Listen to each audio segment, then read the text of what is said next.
오늘 우리에게 주신 하나님의 말씀은 출애굽기 23장 1절부터 13절의 말씀입니다. 구약성경 115쪽입니다.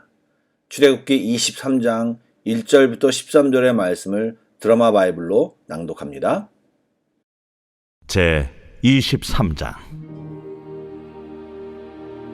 너는 거짓된 풍설을 퍼뜨리지 말며 악인과 연합하여 위증하는 증인이 되지 말며 다수를 따라 악을 행하지 말며 송사의 다수를 따라 부당한 증언을 하지 말며 가난한 자의 송사라고 해서 현벽대에 두둔하지 말지니라. 네가 만일 네 원수의 길 잃은 소나 나귀를 보거든 반드시 그 사람에게로 돌릴지며 네가 만일 너를 미워하는 자의 나귀가 짐을 싣고 엎드러짐을 보거든 그것을 버려두지 말고 그것을 도와 그 짐을 부릴지니라. 너는 가난한 자의 송사라고 정의를 굽게 하지 말며 거짓 일을 멀리하며 무죄한 자와 의로운 자를 죽이지 말라. 나는 악인을 의롭다 하지 아니하겠노라. 너는 뇌물을 받지 말라. 뇌물은 밝은 자의 눈을 어둡게 하고 의로운 자의 말을 굽게 하느니라. 너는 이방 나그네를 압제하지 말라. 너희가 해국 땅에서 나그네 되었었은즉 나그네의 사정을 아느니라. 너는 6해 동안은 너희 땅에 파종하여 그 소산을 거두고 7째 해에는 갈지 말고 묵혀두어서 내 백성의 가난한 자들이 먹게 하라. 그 남은 것은 들짐승이 먹으리라. 내 포도원과 감람원도 그리할지니라. 너는 6해 동안에 네 일을 하고 7째 날에는 쉬라. 내 소와 나귀가 쉴 것이며 내 여종의 자식과 나그네가 숨을 돌리리라. 내가 네게 이른 모든 일을 삼가 지키고 다른 신들의 이름은 부르지도 말며 내 입에서 들리게도 하지 말지니라. 샬롬, 좋은 아침입니다. 제가 좋아하는 찬양 중에 이런 곡이 있습니다. 주께와 엎드려 경배드립니다. 주 계신 곳엔 기쁨 가득 무엇과도 누구와도 바꿀 수 없네. 예배 드림이 기쁨됩니다. 오늘 예배하는 여러분에게 주님이 주시는 기쁨으로 충만하길 축복합니다. 아멘. 어제는 도덕적인 법에 대한 이야기를 했는데 오늘 본문은 공평 또는 정의로운 삶에 대한 법들을 소개하고 있습니다.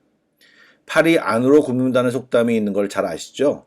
사람은 대부분 자기와 친하고 가까운 사람의 편을 든다는 의미입니다. 하지만 하나님의 백성은 자기의 이익이나 가까운 사람의 이익을 위해 위증을 해서는 안 된다고 못 받고 있습니다.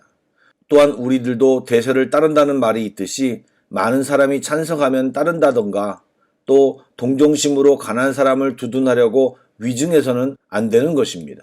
왜요? 그것이 정의로운 삶이 아니기 때문입니다. 그 외에도 성경에 나온 대로 설명하면 이웃의 가축이 길을 잃은 것을 발견하면 주인에게 끌어다 주고 이웃의 가축이 짐을 지고 가다 넘어진 것을 보았다면 일으켜 주는 것이 마땅하다고 가르치고 있습니다. 그리고 심지어 4절과 5절 말씀을 보면 이스라엘 백성들은 그 가축의 원수의 것이라고 하더라도 그런 호의를 베풀 것을 요구하셨습니다. 이처럼 누구에게 이로우냐 해로우냐 나와 친하냐 안 친하냐를 따지는 것이 아니라 이 일이 옳으냐 그르냐를 따져서 행동하는 것이 거룩하고 정의로운 것이라고 가르치고 있는 것입니다.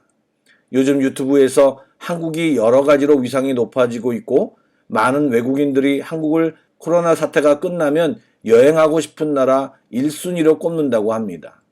또 한국에서 살고 있는 외국인들이 신기하게 생각하는 것이 카페나 커피숍에서 컴퓨터나 핸드폰을 놓고 화장실에 가는 것, 또 가방이나 핸드폰, 심지어는 지갑을 찾아주는 것이랍니다. 이 말은 무슨 말입니까? 자기네 나라에서는 그렇지 않다는 것입니다. 주인이 자리를 비우면 다 가져가고 길거리에서 지갑을 주었다고 경찰서에 가져다 주는 일은 없다는 것입니다. 그런 영상을 보면서 세상은 정말 악하게 변하고 있구나라는 것을 느끼는 동시에 한국에는 아직 소망이 있음이 느껴집니다. 여러분, 지금 말씀을 통해 하나님이 원하시는 것이 무엇입니까? 예, 주님은 우리에게 하나님의 백성으로 거룩하고 정의롭게 살아가기를 원하시고 계시는 것입니다. 또한 그런 삶의 태도뿐만 아니라 재판장에게 정의롭게 재판할 것을 명령하십니다. 이것은 재판장은 물론 사회적으로 높은 지위에 있는 자나 강한 자들에게 모두 해당되는 말입니다. 그들이 자신의 권력과 자리, 입김, 힘을 이용하여 그들만의 리그를 만들고 죄 없는 사람과 의로운 자들을 죽음으로 몰고 가는 일을 경고하고 계신 것입니다. 그런 거짓 재판을 하지 말라고 말씀하십니다. 또 구체적으로 말씀하시는 것이 있습니다. 뇌물을 받지 말 것을 이야기합니다. 뇌물을 받으면 아무리 공정하게 하려고 해도 뇌물을 준 자 편에 설 수밖에 없는 것이 사람입니다. 또한 이어지는 말씀에서 이방 나그네를 압제하지 말 것을 권면하고 있습니다. 우리는 우리도 모르게 텃세를 부리기도 하고 우리 공동체원이 아니라고 해서 동일하게 대하지 않는 경향이 있음을 하나님께서 너무나도 잘 아시기에 구체적으로 지적하여 말씀하고 있는 것입니다. 여러분, 무엇이 느껴지십니까? 하나님이 싫어하는 것은 모든 불공정함입니다. 그리고 그 불공정함으로 인해 누군가가 억울한 일을 당하는 것에 분노하십니다. 그러므로 하나님을 믿는 우리는 이 땅에 사법의 정의가 있기를 반드시 기도해야 하고 우리의 삶에서도 공정하기를 힘써야 할 것입니다. 이어 말씀하시는 것이 안식일과 안식년에 대한 것입니다. 이것은 창조에 연관된 내용이기도 하지만 그 안에는 사회의 정의에 대한 마음이 들어가 있습니다. 특히 안식년과 희년 제도는 부의 재분배의 효과적인 방법이었습니다. 오늘 본문에는 안식년만 언급되어 있는데 7년마다 돌아오는 안식년에는 땅의 주인이 땅의 소유권을 주장할 수 없었습니다. 땅 주인은 안식년에 땅을 경작하면 안 되고 자연적으로 그 땅에서 나는 것들은 가난한 자들과 들짐승이 먹을 것이 되게 했습니다. 또한 7일마다 돌아오는 안식일에는 특히 가난한 소작농과 종들에게 휴식을 주는 시간으로 최소한의 인간다운 삶을 살 수 있는 시간을 주는 장치였던 것입니다. 이처럼 하나님의 백성은 가난한 자, 노동자, 약자들을 배려하고 하나님이 이미 베풀어 주신 물질과 상황, 위치 등 모든 것을 나누며 함께 살아가는 사회를 만들어갈 것을 요구받고 있는 것입니다. 하나님의 마음을 품고 우리의 시선과 마음이 연약한 자들을 향하도록 해야 할 것입니다. 신앙생활은 단지 예배에 참석하는 것만을 의미하지 않습니다.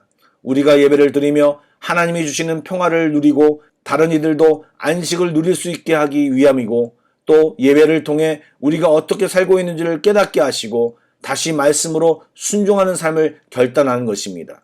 그리고 그런 결단을 가지고 세상으로 나아가 거룩하게 살고 정의롭게 살아내어서 그 순종 가운데 부어주시는 하나님의 축복을 보고 감사의 마음을 다시 하나님께 드리는 데까지가 바로 예배인 것입니다. 그런 예배의 삶을 살면 그 예배자를 통해 세상 가운데 하나님의 의가 성취되며 세상은 변화되는 것입니다. 우리 모두는 그런 진정한 예배자가 되어야 하는 것입니다. 축복합니다. 아멘. 기도하겠습니다. 사랑의 주님, 허울 좋은 그리스도인의 삶을 그만두게 하시고 진짜 그리스도인, 진짜 예배자가 되게 하여 주옵소서. 형식적인 예배를 그치게 하시고 예배를 통해 깨닫고 결단하고 삶이 변화되며 그 변화된 삶을 통해 복음이 전해지고 세상이 정의롭게 바뀌는 이런 하나님의 역사를 경험하는 우리 모두가 되기를 소망합니다.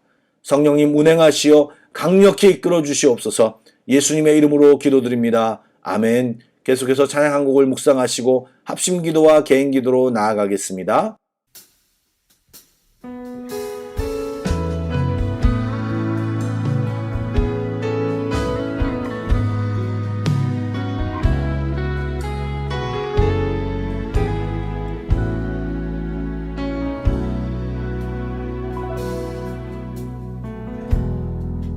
따스한 성령님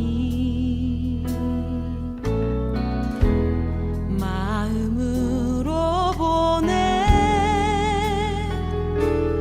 내 몸을 감싸며 주어지는 평안함 만족감을 느끼네.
시